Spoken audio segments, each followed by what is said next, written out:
Welcome to Insights. I'm Adam Rivers. And I'm Sarah Collins. In this episode, we'll reflect carefully on the Qur'an verse by verse, focusing on wording, context, and coherence. So, we are orienting ourselves today around a really incredibly powerful and, frankly, a very sobering moment in Revelation. We are looking at Surah Al-Baqarah, Ayah 6. Right, the 6th verse of the 2nd chapter. Exactly. And just to ground you in what we're discussing right out of the gate, the verse translates roughly to, "Indeed, those who disbelieve it is all the same for them, whether you warn them or do not warn them, they will not believe." And, on the absolute surface level, it sounds like a pretty simple, almost blunt statement of fact. It really does, just kind of a definitive closing of a door. Right. But as we pull back the layers today, it reveals this surgical dissection of human psychology. It's looking at the absolute darkest corners of human denial. And it represents an incredibly profound structural shift in this surah. I mean, to truly appreciate the weight of this verse, you really have to look at what comes before and after. Oh, absolutely. The contrast it's everything. It is. It's simply breathtaking because the first 5 verses of this chapter, they paint this beautiful, really expansive picture of people who actively open themselves up to guidance. They're receptive. They have this certain spiritual porosity to them. I love that phrase, spiritual porosity. Yeah, because for them, guidance becomes this solid ground they stand on. And the surrounding verses actually crown them with a definitive judgment, saying they are the successful ones. They are flourishing. Right. And then we hit verse 6, and it is this deliberate, completely jarring pivot. We move instantly from those who welcome the light to those who actively, intentionally cover it up. I'm really glad you brought up that contrast right away, because that pivot, it establishes the entire mission of our episode. We have to understand that the Qur'an is not just a collection of beautiful words meant to be, passively consumed. Right, or just hung on a wall as some sort of aesthetic decoration. Exactly. It functions as a mirror. Yeah. And it functions as an unyielding standard. It essentially divides human psychology into 2 fundamental reactions when faced with ultimate truth. 2 very different paths. Right. On one side, you have the reaction of pausing, reflecting, allowing the truth to penetrate, and doing the hard work of changing. But on the other side, you have this reaction of turning completely numb, of actively building this heavy fortress against that truth to protect your own comfort. And we're going to unpack the anatomy of that specific numbness today, because it's complex. It really is. So let's start with the very first word of this verse. Yeah. Because, as we know, in the Arabic of the Qur'an, nothing is ever placed by accident. Never. The verse begins with the word inna, which translates to indeed or verily. Now, in modern English, we might just skip over a word like indeed, right? We'd just view it as grammatical filler to make a sentence sound a bit more formal or poetic. Yeah, just adding some flourish. Right. But in the Arabic language, and particularly in the logic of Revelation, inna is a heavy, immovable anchor. It establishes an absolute psychological and moral law. It's this bold declaration of certainty. I want to linger on that concept of certainty for a moment, actually, because why does Revelation need to open this specific thought with such a heavy anchor? That's a great question. I really think it directly confronts human nature. The human ego absolutely loves to leave the door cracked open to avoid commitment. Oh, totally. We are masters of evasion. We are. When we're faced with high moral standards or really difficult truths, we love our gray areas. We thrive in ambiguity because ambiguity means we don't actually have to take any responsibility. We tell ourselves things like, well, maybe it's not that serious. Exactly. Or guidance is just one subjective opinion among many. Or even, who is to say what the absolute truth is anyway? Right. We use these philosophical softeners, these intellectual cushions, basically, to soften the blow of a standard that demands we fundamentally change our behavior. That evasion is such a universal human trait. And I think that's precisely why the word indeed acts as a profound mercy for this sincere truth seeker. It cuts completely through all of that conversational evasion, all of that intellectual rationalization. It just slices right through it. It does. It tells you, the listener, pay attention. This is a definitive reality about the human condition, not a vague philosophical possibility. Think about it like a warning sign on a dangerous road. If a bridge is completely washed out on a dark, winding highway, a merciful warning sign doesn't say, the structural integrity of the bridge ahead might be compromised depending on your perspective and vehicle weight. Right, that would be ridiculous. It says, indeed the bridge is out. Stop. The certainty of the language is proportionate to the danger of the reality being described. That washed-out bridge analogy is perfect. When the stakes are life and death, Ambiguity is not polite. It is lethal. Absolutely lethal. And that brings us to the reality being described in this verse. Those who disbelieve, or in Arabic, alayhim kafaru. I want to urge you, as you listen to this, to pause and totally reframe this phrase in your mind. This is such an important pivot for us to make. Because society, history, and even our casual conversations often use this concept of a disbeliever as a tribal label. It gets weaponized as an insult. Yeah, it becomes a social boundary we throw at the other to make ourselves feel intellectually or spiritually superior. Exactly. We use it to draw a rigid circle around our own group and point fingers at the people outside the circle. It becomes an identity marker rather than a description of an action. But in the Quran, this phrasing is an invitation to understand a specific action, not a fixed social or genetic identity. Right, just like the preceding verses. Exactly. The preceding verses define the righteous by their deliberate actions, giving charity, praying, actively believing in the unseen. Similarly, this verse defines a psychological state and a deliberate set of actions. The word aletheia, meaning those who, it acts as a gateway, doesn't it? It does. It's a relative pronoun. It acts as a gateway into describing a behavior occurring in time. It asks us to examine what these individuals are actually doing within their own hearts and minds, rather than just assigning them to a demographic category. So if it's an action, we have to look really closely at what the action actually is. And the linguistic root of the word kafaro is so deeply misunderstood. It really is. It's not what people think. It doesn't simply mean being ignorant or uninformed. It isn't just a matter of someone lacking the proper data points. And it doesn't mean just having a different philosophical opinion after a polite debate. Right. The root meaning of the word actually revolves around the physical act of covering or hiding something. In classical Arabic, a farmer planting seeds was sometimes referred to using this exact same root. Because of the action of covering the seed? Exactly. Because the farmer drops this valuable seed into the earth and then actively covers it up with dirt, hiding it from view. That creates such a vivid, really haunting mental image when you apply it to human psychology. It changes everything. Imagine the pure, undeniable light of truth arriving in someone's life. They see it, they recognize it clearly for what it is. Yeah. But instead of letting it illuminate their path, instead of allowing it to guide their steps, they deliberately take a heavy blanket and throw it over the light. They bury it. They completely bury the truth under thick layers of justifications, under their own desires, under their material interests or their social pride. And the tragedy is the light is still there. Right, the light is still burning underneath the blanket, but they have actively chosen to plunge themselves back into the dark. Disbelief, in this specific Quranic context, is an act of suppression. I'm getting hung up on the motivation here, though. Mm-hmm. Why would someone do that? If you see the light, if you recognize the truth, what possesses a human being to exert the energy required to bury it? It comes down to cost. Yeah, I think it comes down to the fact that the truth demands change. As we see in the surrounding verses that describe those who accept guidance, embracing the truth requires sacrificing your time, your wealth, and your inflated ego. It demands acknowledging a higher authority than your own fleeting desires. Exactly. If someone's entire life, their lucrative career, their social circle, their sense of supreme self-importance, if all of that is built on a foundation of money, ego, and exploitation, then the truth isn't a beautiful, liberating revelation. No, it's a massive, threatening inconvenience. It threatens to dismantle the entire house of cards they have built. Which makes this intensely personal for you, the listener, because this verse isn't talking about some hypothetical person living in isolation on a remote island who simply never got the message. Right. This is about someone who understood the message perfectly well. They felt the sting of it. They felt embarrassed or challenged by it in a very real moment of their life. But the cost of admitting they were wrong. Or the cost of changing their lucrative but unethical lifestyle. Right. It was simply perceived as too high. So they actively chose to bury it so they wouldn't have to change.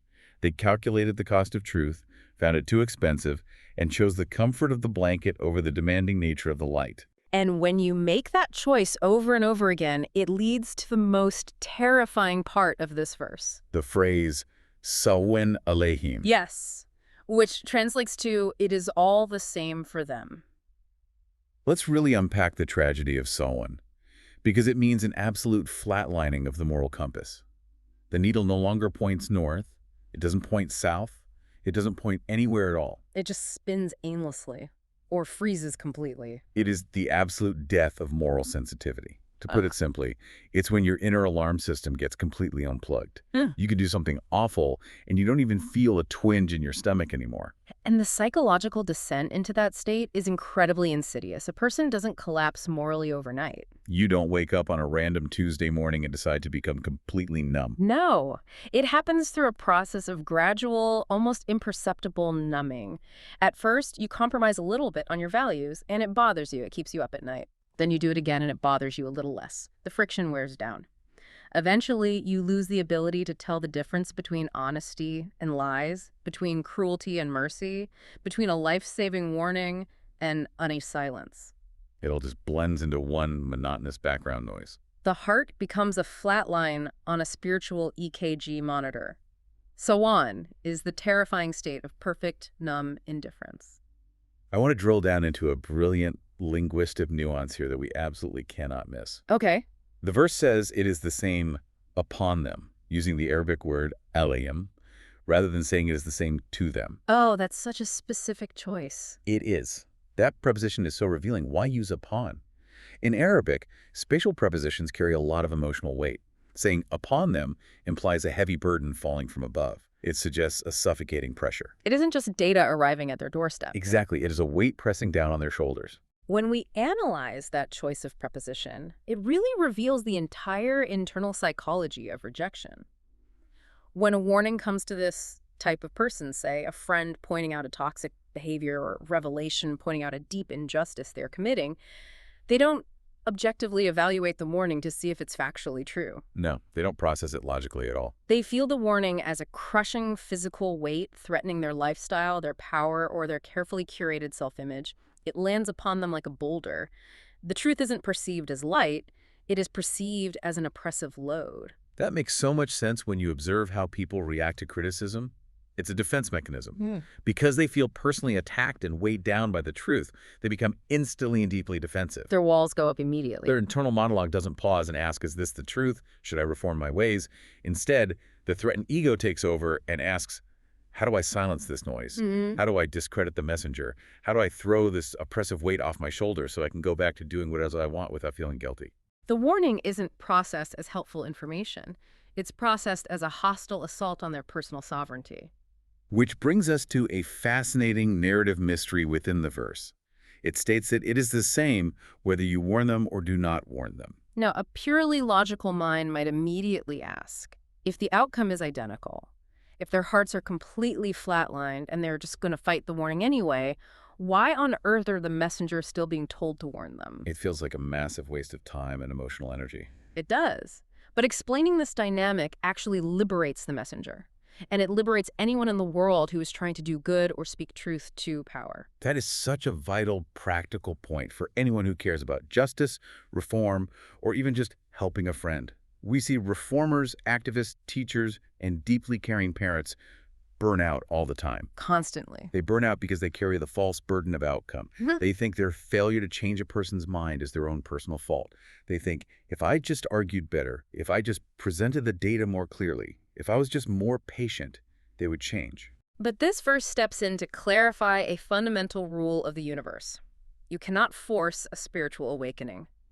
Belief is not a mechanical process where inputting a perfect, eloquent warning automatically outputs perfect, sincere faith. It is the ultimate soaring respect for human free will. The door to the human heart is locked from the inside. Exactly. You can knock on it, you can plead, you can slip beautiful notes of warning under the door, but you absolutely cannot kick it down. If the person inside has decided to board up the door, draw the heavy curtains, and cover the windows because they prefer the dark, your warning will not breach the fortress. And that is not a failure of the warning. It is not a failure of your eloquence. It is the tragic, inevitable consequence of their own internal choice. So, if it's not guaranteed to change the person, we really have to explore what the true function of a warning actually is. Why do it? Right. A true warning, rooted in revelation, is not an act of arrogance. It's not a power trip. It is not a desire to control others or feel morally superior, which is exactly how the cynical, calloused mind interprets it. A true warning is an act of deep, desperate mercy. Let's go back to our highway analogy. It is like standing on the side of a road, screaming at a crowd of drivers that the bridge is out ahead. You aren't yelling because you want to be the boss of traffic. You aren't trying to control their steering wheels. You are yelling because you know the sheer drop that awaits them in the dark, and you care enough to try and stop them. Furthermore, even if the individuals driving toward the cliff entirely ignore the warning, the act of warning still serves a vital societal purpose. It removes excuses. It establishes a clear public moral standard. It creates a record. Imagine a society where nobody ever issues a warning about corruption or cruelty or greed because they assume people won't listen anyway. A society that never hears a warning will blindly applaud its own destruction. It will mistake its dissent for progress. Wow. That's a terrifying thought. The warning draws a bold line in the sand so that truth is documented and witnessed in the public square, regardless of who chooses to accept it. It leaves a record for history and for the soul. But we know how the arrogant ego processes that intervention. For an ego that has crowned itself as the ultimate, unquestionable authority of its own universe, any advice, no matter how gently delivered, is viewed as an insult. They view a warning as someone trying to usurp their throne. This is why the verse moves into the anatomy of their rejection, stating simply and tragically, they do not believe, or in Arabic, la yuminun.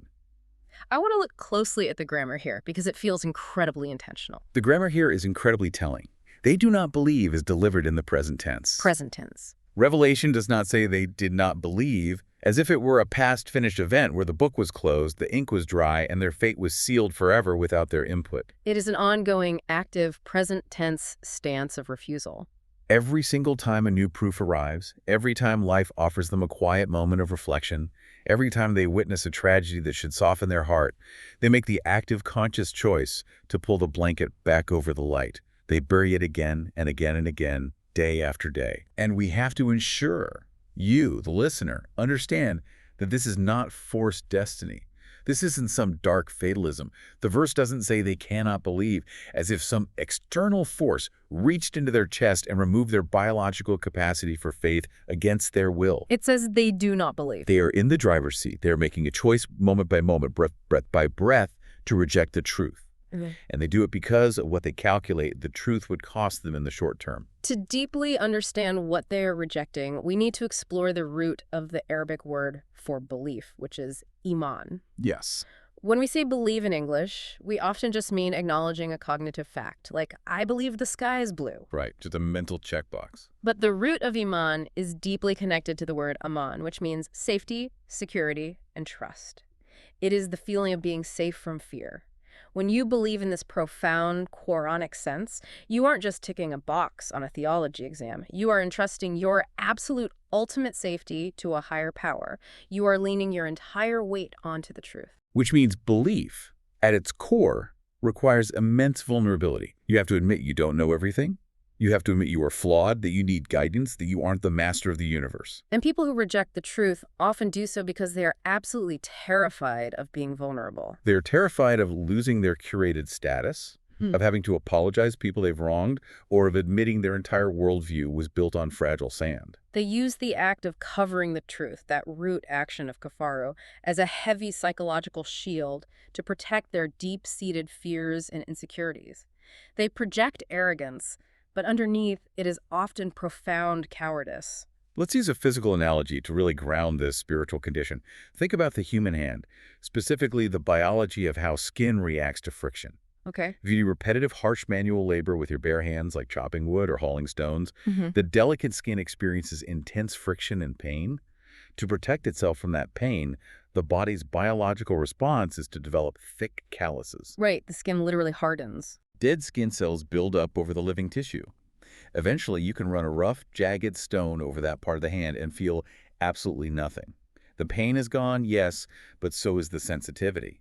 You can no longer feel the texture of a soft leaf or the warmth of someone's hand. That is exactly what happens to the internal spiritual heart. Just as hands develop thick calluses to block out physical pain, the heart develops a callus from repetitive moral compromises. The human conscience is incredibly sensitive when we are born. We have an innate sense of fairness.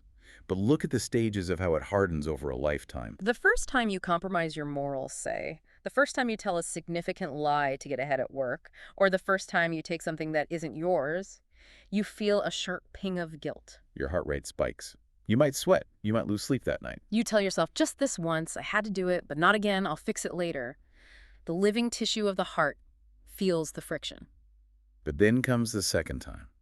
The guilt is a little quieter. The callus is forming. You start to rationalize the behavior to soothe the cognitive dissonance. You tell yourself, look, everyone does it. This is just how the real world works. It's a dog-eat-dog environment, and if I don't look out for myself, no one will. By the third or fourth time, you aren't just rationalizing the bad behavior. You are actively mocking the rules of good behavior. You look at people who still tell the truth, who still operate with integrity, and you think they are naive fools. Yeah. You view their sensitivity as a weakness. And eventually, you reach the final tragic stage. The callus is fully formed. You feel absolutely nothing. Nothing at all. You can commit massive injustices. You can ruin people's lives. You can ignore incredibly clear, merciful warnings. And you can go home and sleep like a baby. The warning becomes mere background noise, like the hum of a refrigerator you don't even notice anymore. The spiritual callus has done its job perfectly. The heart has successfully protected itself from the pain of guilt, but it has died in the process. It has achieved the state of Sawa'un. It is all the same. The flatline, the unplugged alarm system, it is a terrifying kind of peace. This brings us to the ultimate purpose of reflecting deeply on this verse. We have to pivot the focus directly back to you, the listener. This is where it gets real. Revelation isn't providing this incredibly detailed psychological breakdown so we can sit back in our armchairs, feel self-righteous, and judge other people. It is not a sorting hat tool for us to categorize our neighbors, our coworkers, or politicians as the disbelievers, while we safely assume we are the guided ones. Exactly. It is, first and foremost, a diagnostic tool for our own hearts. It is a harsh, unyielding mirror held up to our own souls. We have to ask ourselves the hard, uncomfortable questions. We have to interrogate our own calluses. Where in your life have warnings and silence become exactly the same to you? Is there a toxic habit you refuse to break, and every time someone who loves you points it out, you just roll your eyes or get defensive?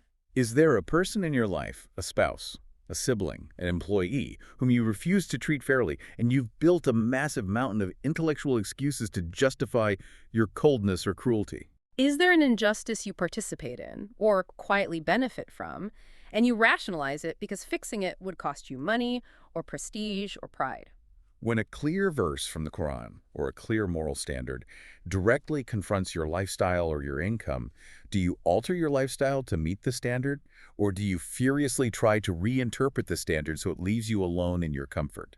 If you are manipulating the truth to protect your comfort, if you are throwing the blanket over the light, you are touching the very edges of this dangerous psychological state described in this ayah. The mirror is asking you, are you numb? That personal diagnosis is so critical for individual spiritual survival. But there's also a broader, incredibly important social lesson here. The Qur'an is teaching us deep, pragmatic realism. We cannot build functional, just societies on the naive, utopian assumption that everyone's conscience will eventually wake up if we just talk to them nicely enough. We all want to believe that deep down, every single person is purely good and just needs a hug, a better education, or a good conversation to change their ways. But this verse shatters that illusion. It tells us, with absolute certainty, that some people will choose the blanket over the light forever. Some people prefer the dark because it hides their crimes. Because some hearts are completely covered, completely calloused, and totally immune to warnings, a just society must build strong, transparent institutions and unyielding laws to protect the vulnerable. We cannot leave justice hostage to the whims of people who have actively killed their own moral pain receptors. If you know that a certain demographic of powerful people will view warnings and silence as the exact same thing, you don't just keep giving them polite verbal warnings while they exploit others. You build firewalls. You build rigorous accountability structures. You design systems that protect the weak from the numb. But we must be very careful with this realism because it can easily curdle into cynicism. Acknowledging that some people have reached this state of moral flatlining does not mean we should hate them. It doesn't give us permission to become monsters in order to fight monsters. The Qur'an is describing a profound spiritual sickness. When a doctor diagnoses a patient with a terrible self-inflicted terminal disease, say a chain smoker with lung cancer, the doctor doesn't hate the patient. The doctor recognizes the tragic reality of the illness. We protect society from the sickness, we build the firewalls, but we don't resort to vengeance or lose our own humanity and compassion in the process. We maintain our moral center, our empathy, even when dealing with those who have deliberately destroyed theirs. It's a delicate, difficult balance, maintaining that firm boundary without letting malice seep into your own heart. And as we conclude our reflection on this remarkable verse, I know you have one final thought. I do. It's a provocative thought for you to mull over. Consider how we fundamentally view success in our own lives, especially when it comes to sharing truth, doing good, or standing up for what is right in our communities. We almost always measure success by the visible outcome. We measure it by how many people we win over, how many minds we change, how many arguments we win. We look at the metrics, the agreement, the visible change in others. Exactly. We think if we warn them, if we put in the effort and they don't listen, then we have somehow failed. We view their rejection as an indictment of our effort. Right. But this verse completely redefines success. If the outcome is the same whether you warn them or not, because their hearts are locked from the inside by their own choices, then your success is not dependent on their reaction. Success is simply standing for the truth with absolute integrity. Success is delivering the message with clarity, patience, and mercy, even if the results are entirely invisible to you. Your duty is the pure effort. The outcome belongs to a higher reality. You are responsible for the warning, not the awakening. That's it for this episode of Insights. If you found this reflection helpful, follow the show and join us next time as we continue verse by verse in the Quran. Until then, take one idea from this verse into your day.